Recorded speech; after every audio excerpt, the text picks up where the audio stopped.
海とうなぎです。小学校からの帰り道だった。常とひろしは質屋の前の川でうなぎを見つけた。大きいうなぎが川の真ん中にじっとしていた。流れをそこを避けているようだった。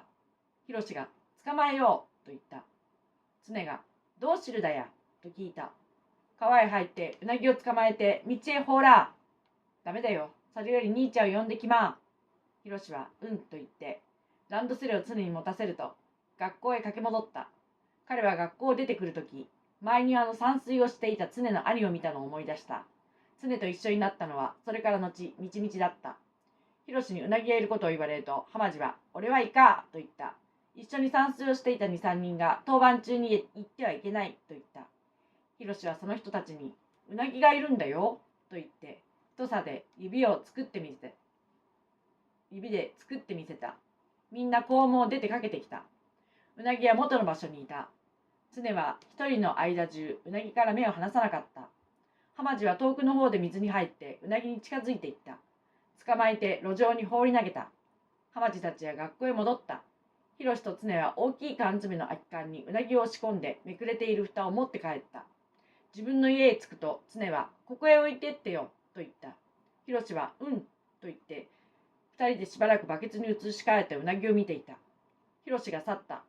浜地が帰ってきてうなぎを覗いていて、ふんと言った。そしてどこかへ遊びに行った。母親が工場から帰ってきた。父親が帰ってきた。玄関に置いてあったうなぎを見て、これかと言った。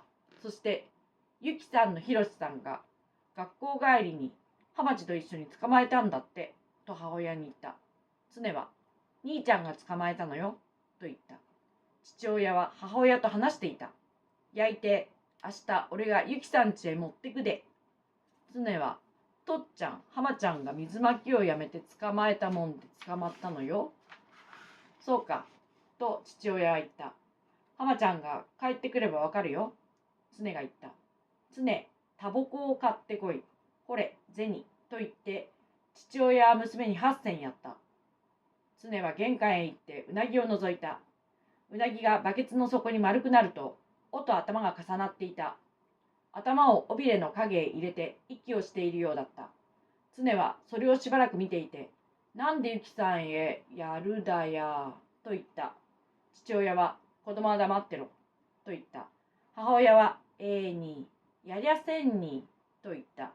父親は、何やるだよと言った。常は、これはダメだと思った。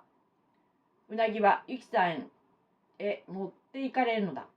常はタバコ屋からの帰り道でひろしに会った。ひろちゃん、とっちゃんがうなぎをひろちゃん家へ持っていくって焼いて、おら、いらないんだけど。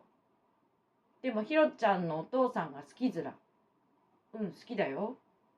ひろちゃんは浜ちゃんと一緒にうなぎを捕まえたって家の衆に言ったの。うん。ひろしは声を小さくして答えた。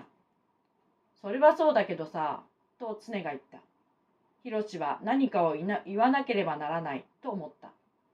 明日土曜ずら、自転車へ乗せて八重洲へ連れてってやら。八重洲へ？海まで行くの？うん、川尻まで行くかもしれん。大井川が海へ出るとこだ。何時間くらい自転車へ乗ってるの？うん、そりゃ5時間ぐらいだ。以上です。